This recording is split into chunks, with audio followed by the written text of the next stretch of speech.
you have questions. Can you elaborate more on what you mean by energy? Is it true energy, or is it in bigger concepts? Well, I mean, the way we use technology to acquire and distribute energy, and now we've known for a long time that fossil fuels can't be the answer forever, and I think that it's very clear now, and I think we have empirical proof that countries like Germany are upgrading. Of where large areas of Germany now are able to go off grid, and in America as well. There are lots of communities now. I was talking to my mom wanted to do it, but she's still not able to afford it. But there are lots of people now in North America that can sort of go off grid, and it's incredibly empowering when you can go off grid, because you're more in control of your own life. So imagine if we could build new types of communities where community was actually important. I mean, we don't live in a world where community is really important or the front and center of our world, isn't it? Yet we're really social species.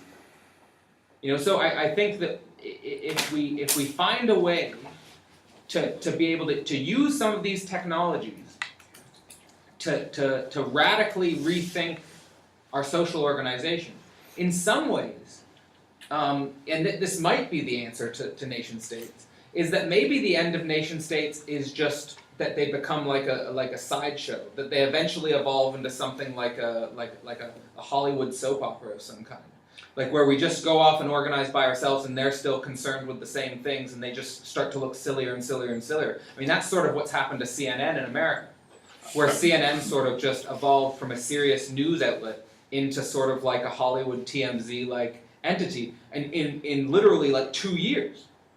So it could be that that's the answer. That the answer is just to ignore, because they're trying very hard to stop another Occupy from arising, and they're militarizing, and they've got America's got so much military technology that they could easily stop another Occupy.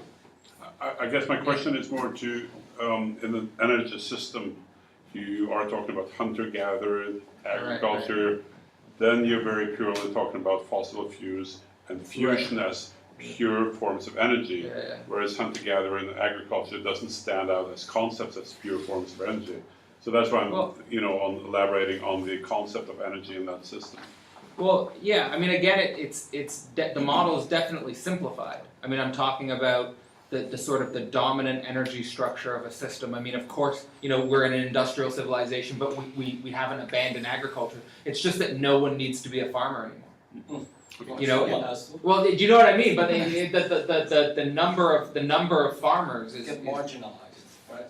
They get marginalized, but just the percentage of humans that have to be engaged in farming is radically reduced in comparison to an agricultural system where everyone's a farmer. But isn't that a bit the issue? Because, well, first of all, I hear it focus a lot on oil, right? But I mean, if I think about the subprime crisis, I don't see a lot of relations with oil. I see, first of all, money as a big issue. Yeah. And if I look but who has the money? Yeah, wait. But if you look at previous cases, like you talked about kings, you talked about the agriculture, you see that the control is very. They have all the control, right? Like it. But today, kings still exist, so they are more marginalized. They have less control. Well, they have almost no control. Well, some do. Come on. Come on. Go to the UK. What Some have actually what king has any real control? I'm not concerned about the kings. No, I'm queens then. I'm not concerned about any royal family, really. Some of them are still pretty powerful.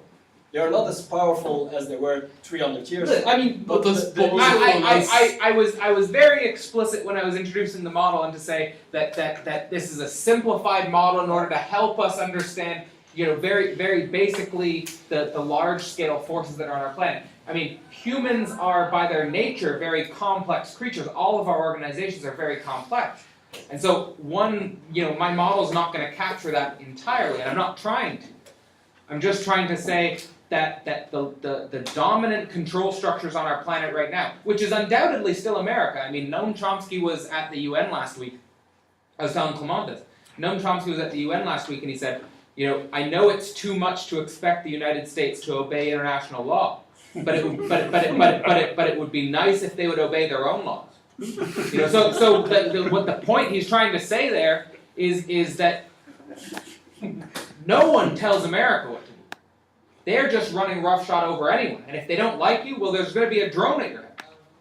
You know, and you know, I give you you know, example of like how serious this is, and you know how we can't continue to let these psychotic entities continue to exist on our planet.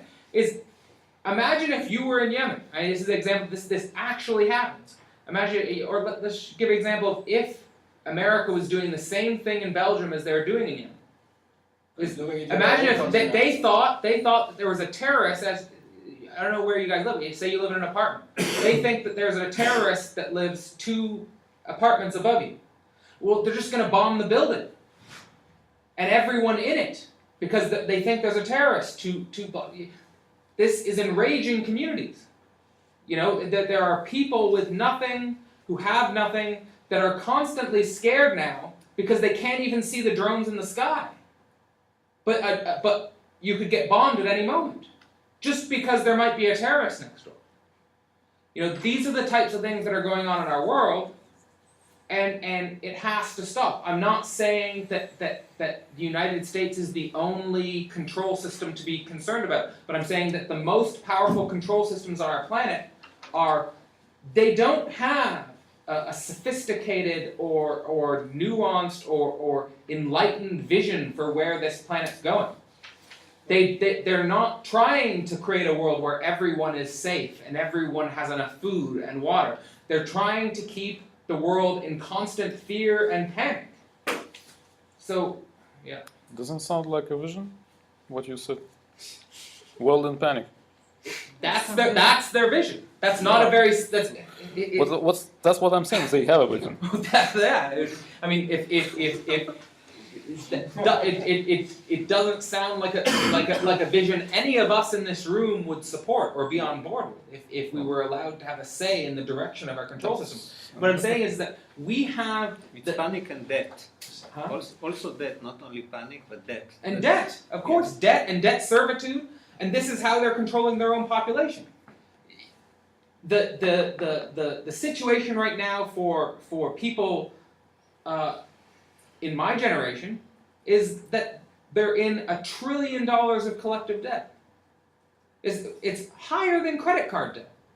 And there's a lot of credit card debt in the United States. Student debt is now over $1 trillion. I mean, I think the response to this insanity is to just collectively refuse. It's illegitimate debt. Just if we all collectively refuse to pay the debt, they can't come after us all. Yeah, okay. So that's interesting because then you recognize that the current energy is money, right? Well, it's. Well, the point I'm trying to make is if you look at it's not fundamentally the money. You know, like the billionaires on our planet are usually from one of 2 types of organizations.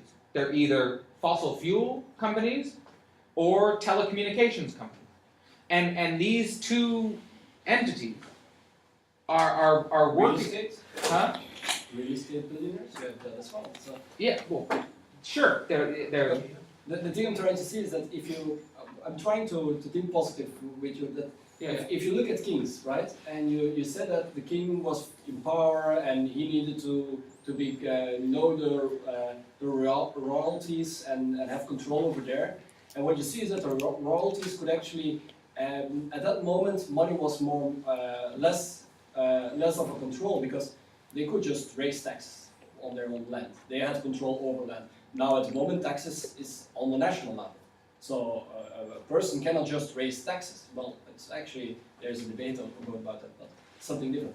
But what you see is that there was a shift happening where where royalty was very important and money could actually just be, had not that big control element. You see that with the new kind of the nouveau riche and stuff, that suddenly had ships and they could do all kind of things. They were doing that with money. So suddenly money starts taking over of nobility. And what I'm thinking of, if you look at today, you see kind of similar signs going in that direction, that other things get control where there used to be only money in control. I'm thinking about reputation, for example, where your online reputation starts becoming so important that actually it can make you money. Okay, So, but the that's question is, that's a great example though, because it's your online reputation. What I'm yes, saying is that the new information medium is empowering the individual in ways that we've never been able to be empowered before, yeah. and so that's great. But look at the internet blackout day. What was it about? They put so much attention to some bills that were really dangerous. Yes. And what happened is that they actually exposed them, and their reputation was in peril. And that's one of the. I think it's what do you call it? Unprecedented.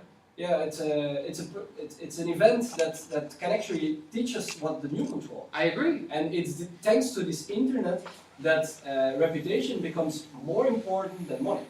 And the question is, how do we create organizations around that? That's going to be. But that was the point of my talk, is to emphasize this, is to emphasize that the internet does empower us in new ways, and it's more fundamental than just empowering us in new ways. The example you brought up about the fact that the Googles and the Wikipedias and the online companies were with us and not with the control system, is a sign that these new forms of corporations are with us and not them, because they're dependent on us.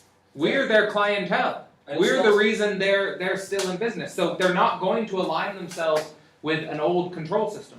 They're going to align themselves with us, because But it's not only private organizations, right? it's not. Well, yeah. Yeah. But I think we should have a look at there's a paper about mobilization systems, where we try to understand how this reputation can get combined and how you can create a new kind of control, where the whole idea is that the system is a support structure for a collective to actually mobilize things.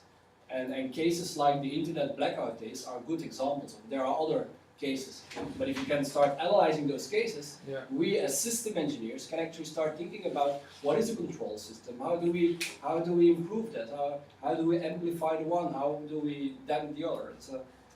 I'm with you. Yeah, that sounds like a good idea.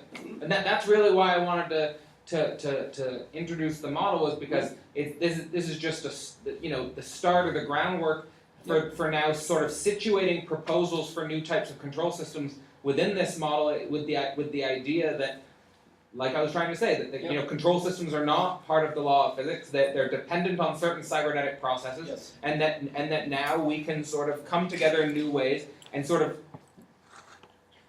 think about what societies would reflect human values, what societies would reflect, the types of goals that we would like to accomplish by 2050 or 2070. You can't do that with a nation state. They don't have. They're on election cycles. But I kind of find it a very interesting idea to think about what kind of organization would be on top of the nation state, where this new value of reputation becomes more important. Yeah, but trying to understand that system, that's still. This is what I struggle to understand as well. Because it's very obvious that. Well, Marco had a model about it with democracy, where there would be the distributed democracy, where people would delegate their votes to people they trust, which means that the people who are trusted most directly or indirectly, when they vote, their vote would carry the votes of all the others that trust them. And that's a way to distribute it and take into account this reputation principle. Because your reputation would be different depending on the kind of decision you make. That was a more tricky part. That a certain decision to trust certain people more, for other decisions you would trust other people more. Yeah. A remark about the connection between technology and social change. in one of the slides you mentioned fusion. No, it's not important. You mentioned fusion. I think that fusion is, as we understand it today, is not a good example because it requires the same centralized infrastructure in production like fossil fuels. Yeah. And what we Much should more centralized. excluding cold fusion, which is some kind of still emerging kind of field of research. So, well, I do put my emphasis on renewables, and I Yeah, agree with you. yeah. I agree with you about fusion. The reason maybe I should change it from fusion to renewables in the paper, but the reason I just used the term fusion was because there are a lot of people that don't believe renewables can shoulder the entire energetic burden of the entire civilization. And the reason I use fusion is because whether or not solar energy is as successful as some people think or not, it's either the next system's either going to be built on direct or indirect fusion. And solar energy is really indirect fusion. So that's why I use fusion as a catch-all sort of term. But I agree with you that I think that the technological emphasis should be towards means of production that are distributed energy, distributed manufacturing, distributed computing power, which I come here to the second remark is that energy. I don't think that energy is the single most important thing, and side by side to energy I would put computing power. Because today you have something like Google, and tomorrow it will be even more, that actually you cannot do without because they centralize an amount of computer power that nobody can imagine to have. They need energy to have this computing power. And as long yeah, as they're connected. as You long can't have as- you can't have one of the. I'm not downplaying computing. I'm putting information on a very high pedestal. But I'm saying it doesn't seem like that. It doesn't seem like this, but all the advancement of technology depends a lot on computing power. As long as computing power itself is being controlled in a central manner, this social change that you are indicating, I don't believe it can happen. So I would put computing power, the control on computing power. Computing power is very decentralized. We all have a very big computing power in our back pockets. and we already have the example from Mixel that Google isn't going to fight the distributed organization. Google's power really comes from us anyway. And all of these online companies are really There's just one big situation issue is better, that I have there, because the technology, often you see that technology doesn't really take any position.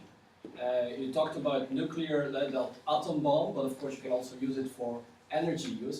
But if you think about mobilization with technology, well, okay, we have the grassroots and the whole, during the Obama administration, how that worked on politics was a very let's say, positive to democracy kind of view. But then you see that the same mechanism, same techniques get used by Tea Party. And you kind of, so it's the same kind of technology, but it can be used for a progressive approach or for a conservative approach. It doesn't really take any size. Maybe what you need to think about, Cadell, is to think of, is energy a term that could be, is that associated with different types of energy, or is it more like the source of driving something? I don't know what it should be, but right now we can say energy is this or energy is that, but maybe it's the driving source of something through history. Yeah, but what's also lacking in his model is that he doesn't explain what control really is, because what I understand, I think, is that the control is control of energy. well, it's Cybernetic system needs energy, but not just energy as a raw material. It needs energy to perform certain actions, which means that it needs to control the energy to achieve the right results and not the wrong results. You can have as much energy as you want. If you do the wrong things, then you just waste energy and you get worse than if you don't. And if you didn't spend energy. So the control is the mobilization, the direction, the coordination of the energy to achieve useful things. That's But I lacking in your model. But I do try. I try and emphasize that it is that. I mean, it's how you use information to control energy that matters. It's how you use it to coordinate with other people in the system. Yeah, but you should spell out more what the energy is used for, because just having energy is not enough. You should do something with that energy. And that's one of my disagreements with Clement. Clement always says that the higher a civilization gets, the more energy it needs. Well, I think rather the higher civilization gets, the less energy it needs to do a particular thing, the more energy efficient it becomes. Yeah, as I always reply, the two trends are not incompatible. When you are more efficient, you can be more energy efficient and still use more energy to do more things. Yeah, but it's not incompatible. But the control is kind of reducing the amount of energy you need. Yeah. The more control you have, the less energy you need to achieve your goal. That's the essence of control. The more precisely you do the right actions at the right moments, the less energy you need.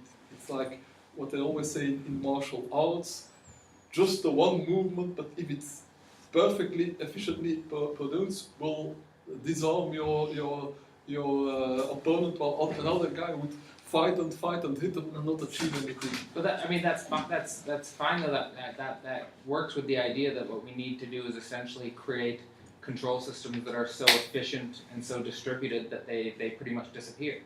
Yeah. Well, But that's disappear that we don't see them, but that they are there. Yeah, they're there, but it's just there's not, in a real information age, you're not going to need the White House. In a real information age, you're not going to need Parliament buildings. That the control is going to be distributed. Yeah. That's the whole point of the model, is that we're going to be it's the types of energy that we're getting that enable this as well. Like the idea that we could have renewable energy systems that are themselves distributed across the planet that can't be controlled in one centralized location is one of the reasons why I say that the nature of the next control system should also be distributed. Because we can use energy in different ways. Sounds like a little bit sort of control system, self-distributed control system. Because as far as I understand, Metasystem's position is next level of control. That's the idea. You get the next level of control, and this won't work. Well, the next level is distributed control. Okay. Well, the thing is that when you get control on one level higher, often the control at the level kind of gets distributed and broken. Because otherwise they cannot coordinate and interact. Because So can you call it next level? If Yes. if the level below disintegrates, then you just get a new sort of control system.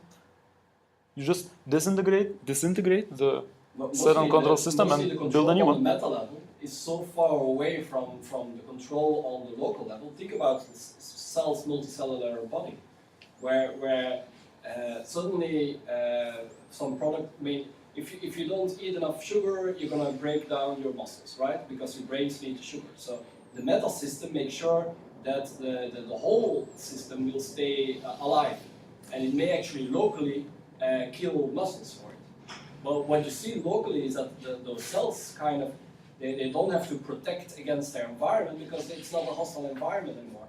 The negative part about it, by having it open, is that of course if the metal system decided it's your time to die, you're in trouble. So I don't know how that would work on a global system. I don't know, maybe if they say like it's time that this city disappears, it may actually happen that the city needs to disappear. Maybe that kind of control can be the opposite effect of the distributed control, because it's distributed everywhere. So if the global brain decides that Vilvoorde needs to be wiped away, then maybe they're gonna clean it up. I don't know.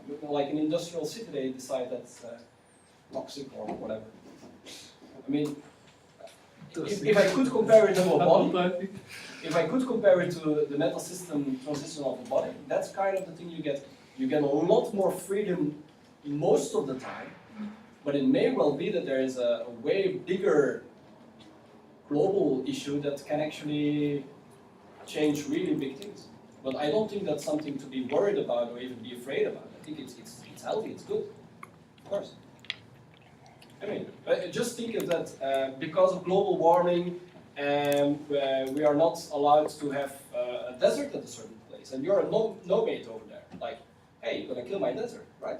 You're gonna get a forest here again. I don't know. Okay, but I mean, like take for example, I mean, that type of thing already happens in a very inhumane way. So it's not whether it happens or not. It's whether how do you carry out that circumstance in a humane way? Like these nomads that you're talking about. I mean, do they get Do they get to choose where they're getting relocated to? Do they get compensated for their economic losses? Are they being warned well in advance? Like there are when for example when China was building new dams. Huh? Yeah. When they were building dams, or when they were preparing for the Olympics, they were just bulldozing people's homes and giving them like a week's notice. Yeah. So. Well, yes and no, not all the time. I mean. I'm not saying all the time. I'm saying this type of thing happens. That's where you hear the story from. So. But they don't mind. Huh? They don't mind these people in China. No. No, they don't mind. They have a different mindset. Some of them We do mind, not understand. I think. It's not that they don't. I saw a documentary on the construction of the dams, and, The dams, and it they looked like the relocated people mind. 3 million. They relocated 3 to 4 million people. Just built for them new cities and relocated them and blocked. Well, So they moved 3 million people, and the filmmakers have been able to get a few people who seemed a little bit discontent. They were not like breaking down the whole system. No, they were I saw the so they were discontent. Like, we had a bad day. I prefer not, right? But it's not like I gotta put my life here and put myself in front of this tank and it can kill me. That's not the kind of mentality you had there. I mean, I can understand the mentality a bit if you with so many in such a culture, but but maybe that actually can happen even more. That if on the global level things are changing, that we take it more like No, country needs it.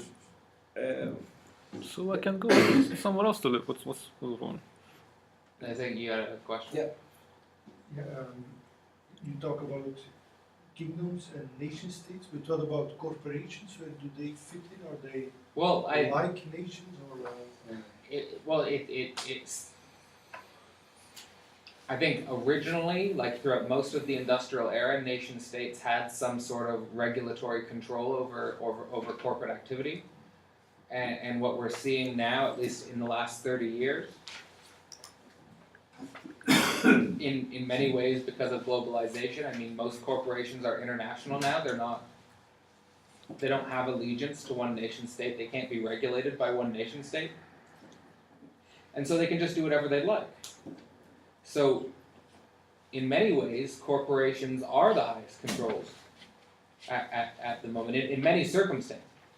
I'll give you an example of the World Cup in Brazil, where they built like 2 or 3 mega stadiums in areas that didn't really have proper infrastructure or healthcare or education, and the people were like, why are you putting so much money into these stadiums that are going to be used for 2 weeks, and then we're not even going to be able to fill them ever again? And they were just able to build them because fuck you. And this has happened, but this happened. That's just one example. I mean, it's happening all over the world, and this is why people are anti-globalization, because this isn't globalization as being driven by, a loving, benevolent government. Like this is globalization being driven by billionaires that are just interested in increasing their own profit, and what we need to do is figure out a way to have a globalization that where human rights are the number one priority, is respecting human rights and respecting social as well as economic development. And we can't do that when corporations can do whatever they'd like. I mean, this is one of the things that Piketty goes into a lot of detail in the last part of his book, where he's just saying, unless we find a way to regulate global finances, we're never going to be able to set up a proper tax system that works for everyone. There needs to be some sort of global tax. I don't know how it's done, because you can't do it with a global state. That no one wants a global state. But we have to have a way to regulate taxation on a larger level.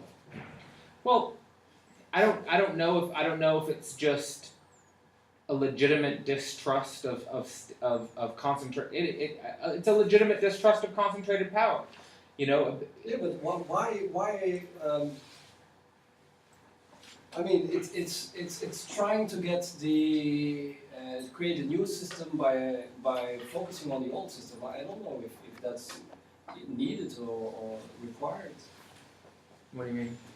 Well, because I strongly believe that with the internet and the ability that reputation becomes more important than money, there may actually also be a big change in the whole structures of taxation and stuff. I mean, if you think about royalties again, and you think about what structures they had to reward the loyal elites, and because they gave them land. I mean, they didn't create a system of more land, you see. They created a system of national taxations. Well, before it was land. If you had more land, you could actually raise taxes whenever you want. So it's a very, very different system. I think it's dangerous if you look too close at the existing system to try and understand what the new system is. Yeah. I mean, I actually like his question a bit about the nations versus organizations, because if you think back at the very first enterprises, the East Indian companies, the Dutch and the English one, right? They were more organized like a nation. They had their own army. They had structures almost identical to a nation. And if you then think about how those enterprises, that they, even at the very beginning, were extremely powerful, they were as powerful as countries, how they actually transformed to these international enterprises, that's kind of maybe change, understanding how they have been learning how to mobilize would be a more fruitful way to understand how we can create those new systems than trying to focus on things like what is wrong with the current system, like taxation. You see, I think if you create actually a system, really good mobilization systems, then actually taxations may become something really marginal. The problem is still that if you want to redistribute money at the present system, you cannot redistribute on the basis of reputation mechanisms. But you need some money. If you want to help the poor, you need to give them some money. Where does that money come from? Taxation seems to be the only way. The other way is printing money, which I think is a solution worth considering. Well, yes and no, in the sense that if you think back to how the first nouveau riche actually made more work possible, it was not by creating more land. While the whole system of kingdoms was based on land. And it's a little bit the argument you make that we don't need more space, we don't need to go into outer space. There's a lot of space on the bottom, or if you go lower. And it's the same over here. You create virtual environments to do things like, and that's the same with money. What is Bitcoin? It's a virtual money thing. So I think there's a lot of possibilities to grow, where you see that just as the movement from a kingdom where land was important and you give land to money, and you actually say like, you work for me, I give you money, and you can buy your meal with that. You don't need that land for that meal. You can just buy it from the farmer, right? So now you kind of get to a situation where you say, you know what? On the internet, we make sure that you get really a reputation. You don't need money. If you want money, but reputation can be manipulated as easy as anything else. And just like money, just like land, just like the things before. One thing which is underestimated here is human nature. Yeah, the suspicion regarding a global organization as such is originating from the fact that human nature does not work well with power. And no, but if that's why there is a person, if there is a person carrying a function in a global organization, immediately you suspect corruption, you suspect biases, you suspect all sorts of things. If you look at like I've been doing participation research with one specific project, right? And in that project, I actually know that you kind of have the distributed reputation. He's very good at it's a technological community, right? So the things are technological, but he's good in interface. He's good at databases. He's good at whatever. So it's distributed. But what you see is that if it's a big system that can actually mobilize, so collectively you can start doing actions, you see that a lot of people kind of start believing in that. And you kind of think about the flash mobs, that where also a lot of people need to synchronize their actions. And if you do a psychological test of these flash mobs, you see that people really express it as joy. Why do people find joy in doing exactly the same thing as the people next to them? It's dancing, right? What are they doing? And you see that with these mobilization systems as well. You have people with big reputations, but you have hundreds and thousands of people around them that mobilize with them. And if one is actually abusing his reputation, like I find a little bit with the good user interfaces start getting an ego that was a bit too big, actually that crumbles and get distributed, and you get new heroes of usability. And suddenly that guy is looking for a job. So it's still distributed, but you need to understand that mobilization system. I think we really need to focus more on trying to understand the essence of mobilization, because it is a part of the collective intelligence. You can only be a collective intelligence if you have a big group enough to do things. Like one of the questions I'm having been fighting with is like, how many people? How many is enough, right? You talked about 50 chimpanzees, 200 hunter-gatherers. If you look now at nations, it's millions, right? So these new entities, how many is enough? That's one of the questions I'm kind of very interested as well. I think it's very important not to look too close to the things that are broken, and look too much at what we have to understand what is possible. We should think about better solution, means systems of distributed control that use the internet. So we all agreed about that. Yes. We should develop good models, mathematical models, empirical models, social models. Empirical. There are quite a lot of ideas floating around, like this idea of Marco that is already pretty old. I think it's a very good basis to start. And the experiment I did with my 300 students is also in that line. That's empirical, trying to get things. There are many advances in networks theory.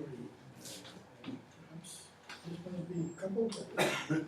We have big advances in insights in networks and the possibilities in all sorts of things.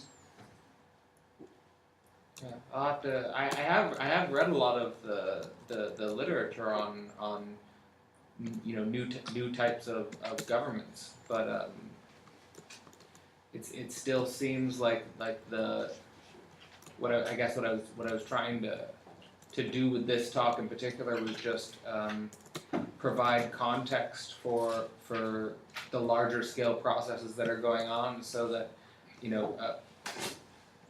just more people can understand that we're in the midst of a serious transition, and that we should direct more, just people who are futurist thinkers or interested in building different types of societies know that we're in the midst of something different. What do you think of John Stewart's idea of a market of governments? A market of what? Of governments. Governance. Governance. Yes. Governance methods. I haven't read what John Stewart said on it. The idea is it sounds good abstractly, but I don't see how it would work. Because how can you buy a governance method online that's depending on the supply and demand, find out which is the best No, one. I think it's works. more kind of voting system Yeah, on governments. To let the different types of governments compete. governance. Governance, sorry. I haven't read. So But I'd the have thing to is, check you it. always need to see these things in action, because I mean,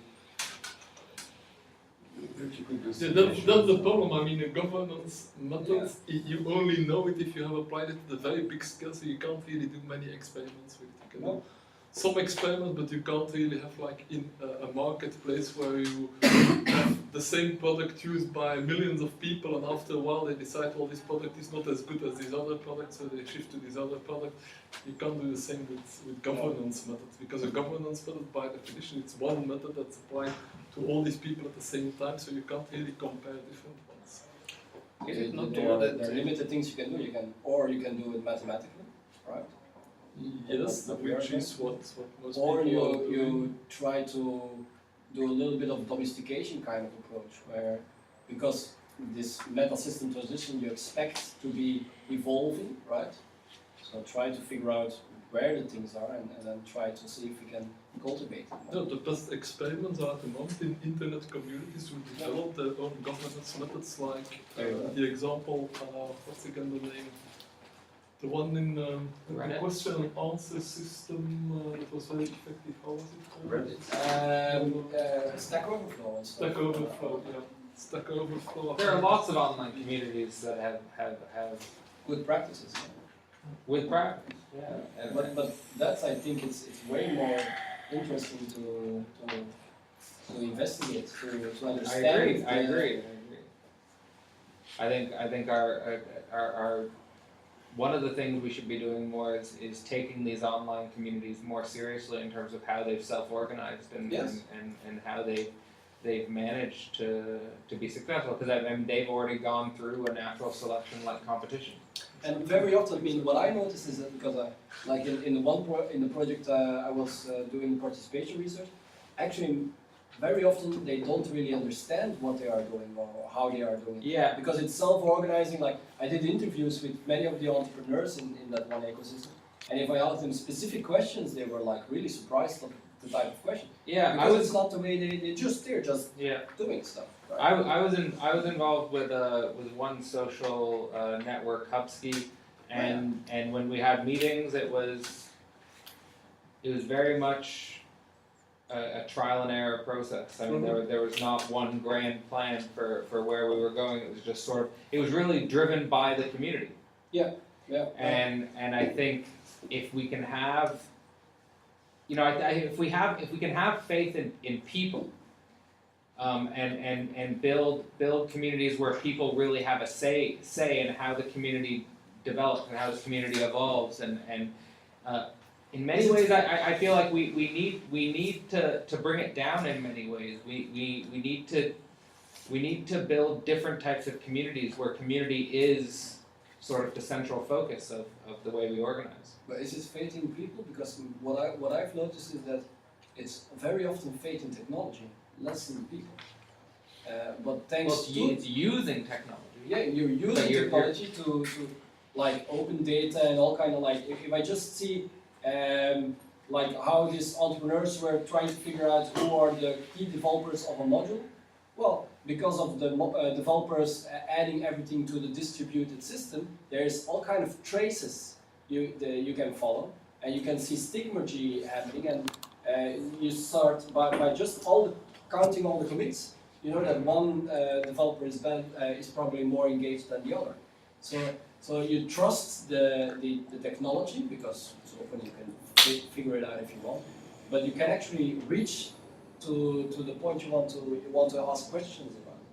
It comes back to this slide you talk about emergence and that it won't happen by itself, you know, because it sounds like okay, we have to figure out how this new level, this new meta system will, you know, work, and how, you know. It's not just gonna happen. Yeah, but at the same time, the previous ones, you know, weren't conceptualized. Like, okay, let's sit and think of the kingdom, how it will work. Like, and also Well, with those it communities, happened, yeah. when you say we have to trust people, it happens, you know. And this meta-system transition is happening as we speak, so we can, we can relax. I think it's not that if we don't, like put it down in a paper, it won't happen. I don't think It won't be our paper. No, let's say by writing the paper, you can accelerate it or facilitate it. It's to say you see things happening, you extrapolate a little bit on the basis of good theory, and like that you propose a model that others then can get inspired by, and instead of having to go through the whole process to try and error, I can say, let's immediately start from this, and then they... I think the It's a structure feedback between theory and practice, it's always... and the structure might be somewhat developed. Constrained, for example, the kingdom or the chiefdom or the nation state, but how people, not all, I think Ivo was bringing up in last week's talk that some kingdoms were very hierarchical and centralized, and some kingdoms were less so, and so how those people organized in that structure mattered. And same with the nation state. Like it matters how we use the nation state. Not all nation states are equal. Some treat their citizens better than others, and some citizens organize in the nation state different than other people. So in some ways, a new system's gonna happen. And it's happening. And there are a lot of people that want out of the current system and are critiquing the current system. And when alternative types of societies do sort of come about, we're going to jump at them. But how we sort of build that different world is our choice. I mean, and it's very much dependent on how cooperative do we want to be, and how much do we what type of values and what type of civilization do we want? And I think those questions matter. It's happening by itself, but through human action. So people feel, people have to act. So it's happening now through Cadell, and it's happening by itself. Then. Yes. Yeah. It's feedback. It's feedback between those two processes. Yeah, I definitely don't mean to insinuate. If I don't know, if academics never paid any attention to this, like that it wouldn't happen. I think it's gonna, a different system's gonna come about whether academics are on board with it or not. What do you mean with academics being on board? So. Whether we care to pay attention to this happening, or whether we want to just stay in our silos and continue doing the things we're doing. Because if I think about some of the major technology that actually has inflicted some of the bigger changes, like don't know if Facebook itself was very good as organization is behind all these things, but it's a platform where a lot of people have been using it to make a change, and just like Twitter, right? Yeah. Twitter and Google, I know, were this stuff happens organically in many ways, but many of those things actually come from or have some academic history, let's say. Sure, I mean, like Mark Zuckerberg went to school. Facebook is a product created on the campus for a campus. Yeah. And you have that with. That's completely different than what I'm talking about, though. I'm talking about academics decoupling themselves from the nation-state apparatus in many ways. I mean, we're part of the nation-state apparatus in many ways, and because of that, we don't really fundamentally challenge its legitimacy or its structure in the first place.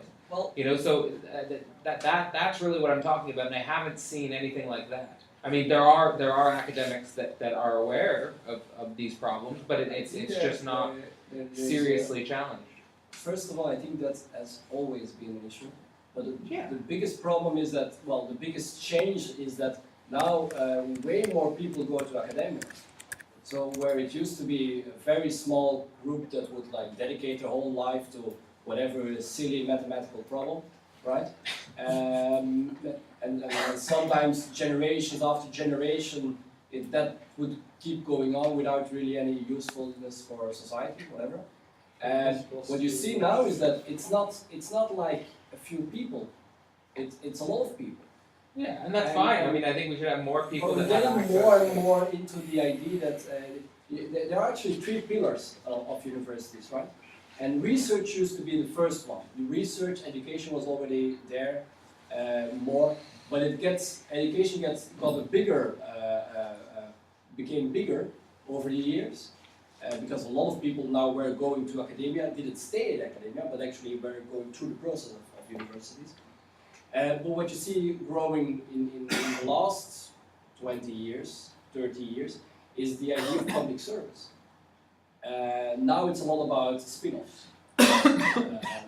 So in one way you can question like the papers, okay, do academia need to focus more on that? But you can, I mean, that's maybe an old thing. Maybe the spin-offs is more the newer thing that's already more in line with your request. I don't know. Yes, but then from another point of view, the industry is more and more asking the money in educational results must bring money. It costs much things to the society. The society asks more benefit from it. Yeah. That's the first reason. That's an effect, yeah.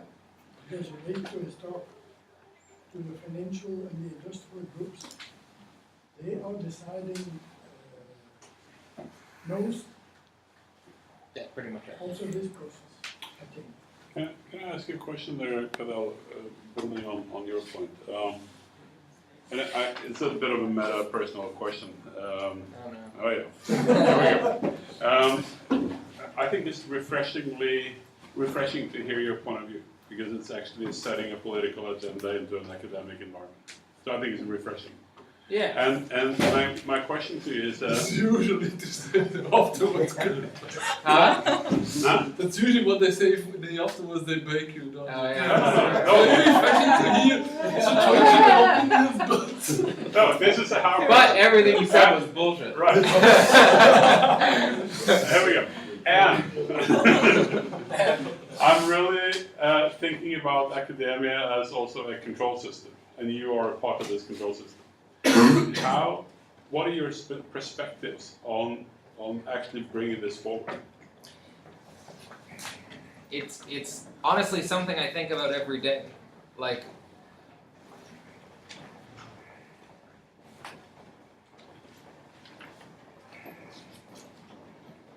I haven't figured out yet how to best use my energy to and dedicate it towards something that's also action.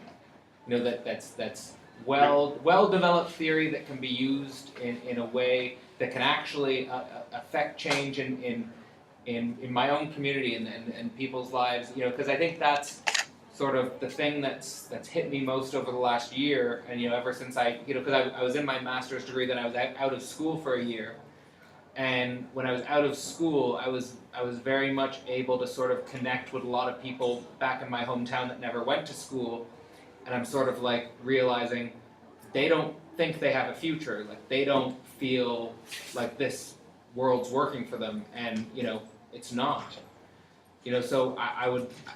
And that's really why I'm like coming to this idea of like we have to figure out a way to design new types of societies where people feel community again, and where people feel like they can be creative again, and where they have opportunity again. And I don't know where that's going to lead me yet, but it might well be outside of academia.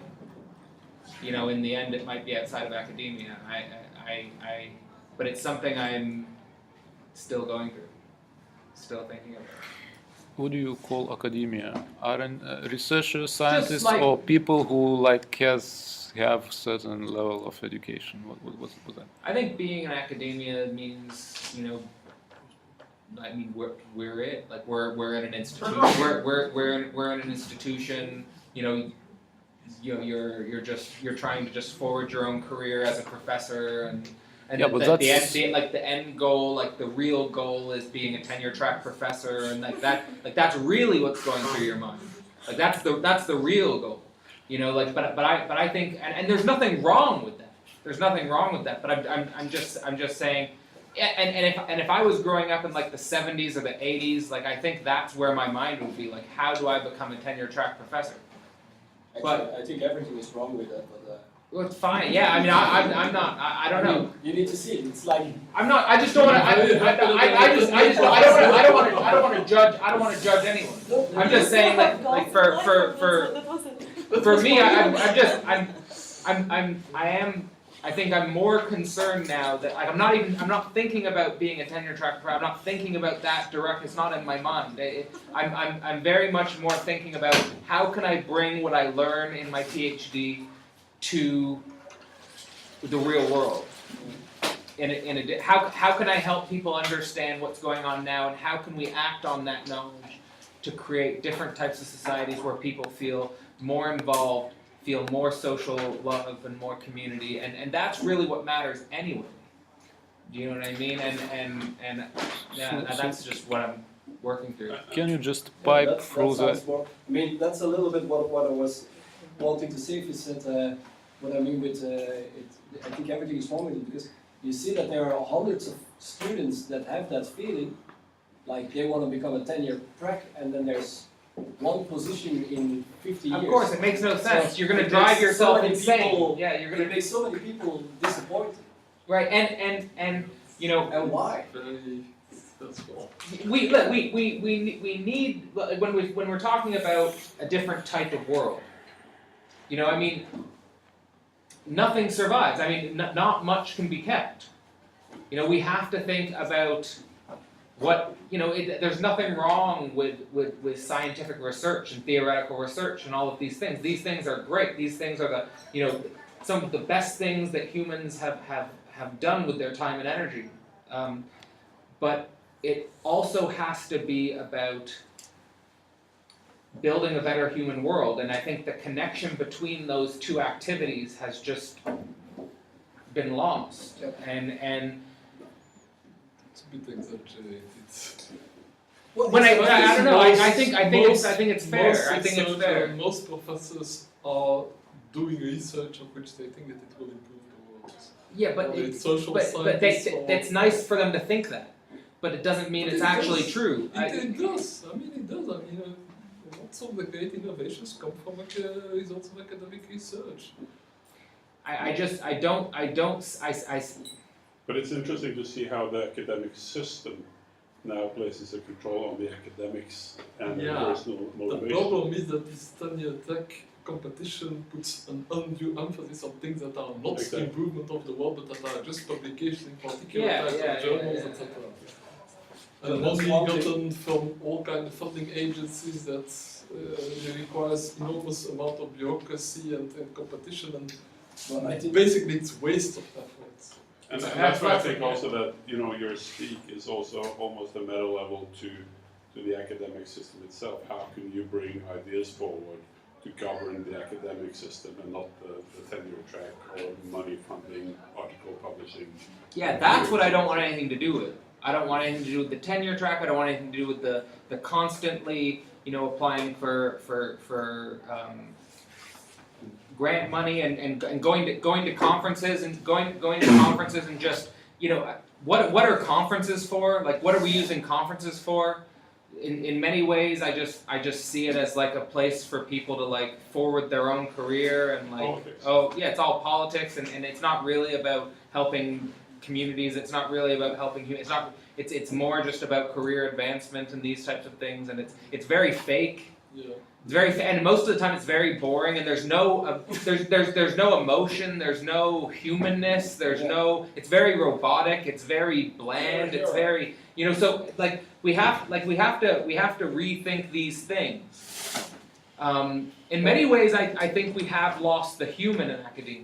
We're not people anymore. We're very robotic. You know, it's all very dry, and you don't really get to know the personality in anyone. And I don't want anything to do with that. I'm going to be me, and I'm going to just be an individual. And I want, yeah. So I mean, but these are things all I'm working out in my head as well, because you know I've just, you know, in my master's degree I was just trying to like I was doing the thing you're supposed to do in the system. And so it's, having a year out of the system was really helpful because it sort of allowed me to reconnect to who I was as a person before I got into academia. And sort of remembering that, at the end of the day, it really is only about the people in our lives and helping make, the world a better place. But another part of it is the academic structure as it exists seems unstable. Like it seems like this can't keep up the way it is for very much longer. Like it's with many of the things. It's overshooting. It's many of the things are overshooting. So you It's had a own system and it kind went of for control something, but then structure. it starts. It's own. a lot of it is my time and place and like my, how I'm interacting with this system and like trying to find a way to make sense of this system. Like how should I go through it? Like, a PhD doesn't even make sense in the same way it would in the 80s or the 70s or the 60s. Like a lot's changing, and I don't know what society is going to look like in 2030, but it's not going to look like this. And so, what does it look like? And that's something everyone's figuring out. So like, it's not something. It's why these conversations need to happen because no one has all the answers. It's. Sorry? Yeah, I have some more long-term questions. Not the end of the universe. Two questions. The first one is the remark that each time there is a metasystem transition, the number in the group increases. So I was thinking it would be interesting to try to predict what will be the number of entities in the internet. Well, if we're talking about systems that are able to sort of properly regulate an economy that's sustainable and in symbiosis with the ecology of our planet, the next system has to be the whole of humanity. That's not to say that we're all in like the X state. That's what I want to question. Yeah. Maybe it will be more than the whole of humanity. Maybe it will be humanity plus all the robots, technological artifacts. So the population will not be 10 billion, but I don't know, 100 billion. Yes, and there could be conscious robots in the next system, and there could be a whole array of technologies and phenomena. That the next system could be entirely bizarre and crazy I don't know, but I'm just saying that it has to be. That at the end of the day, I think the important thing to recognize is that now we operate such enormous energetic pressure on the planet, and we use so many resources that there has to be some symbiotic relationship with the planet as a whole. So how we go about it's sort of like that metaphor that was used, I think Joel de Rosnay, I'm saying his name right, in Symbiotic Man was giving this metaphor that global warming is like Gaia's got a fever. Like that the planet sort of got a fever. And what that means is that, like geologists are saying now, we're in the Anthropocene. That if we were to go extinct, this little epoch would leave a major mark on the planet. That our little run here with fossil fuels is a geological epoch of its own, and what that means is that we are now the planetary nervous system. We are a planetary entity, so we have to figure out a way to regulate ourselves and organize ourselves properly on a planetary scale. But to make my question more specific, but I doubt there is enough data points, but it would be nice to see what is the curve of the increase in groups and to see I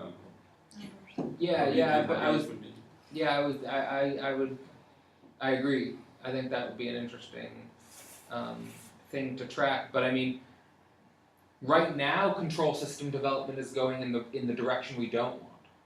So, in order to something we would need to track when we get the types of when we get the types of control organizations that look like the contours of the next system, because then we might,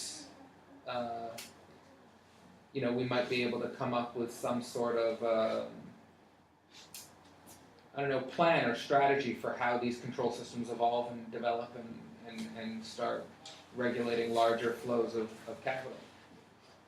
But I just want to make a remark that if you look at the many Metasystem transitions, after it there isn't one Metasystem. There's a variety of Metasystems. So of course. So of course now, I mean, I agree with you that it needs to be global. Yes. But I think that it can be global and still have many dimensions. Like of course, it's going to be ecological, social. Facebook is already global enough, right? But we don't have something similar for ecological situation. That would be nice. So maybe that kind of variety can exist. I don't have any clue how it could be, but I'm expecting that on the same space, there are going to be multiple systems, just like we are now part of multiple organizations. But that's why I prefaced my talk by saying, right now we're being sort of told that there's one model for doing this, and that the future, I think, is coming up with a variety of different social organizations. I don't think everyone needs to be in the exact same organization, but and this is sort of the thing that confuses me the most, is this idea that we need to think locally, but we also need to think globally, and how do we do that simultaneously?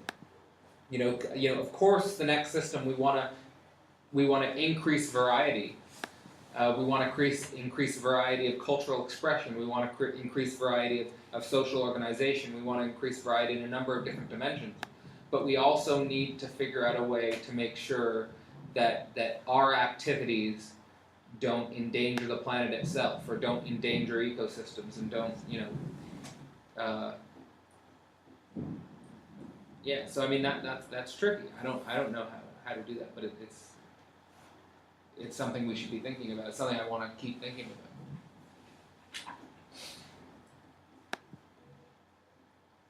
Let's go have a drink. Yeah. Might as well.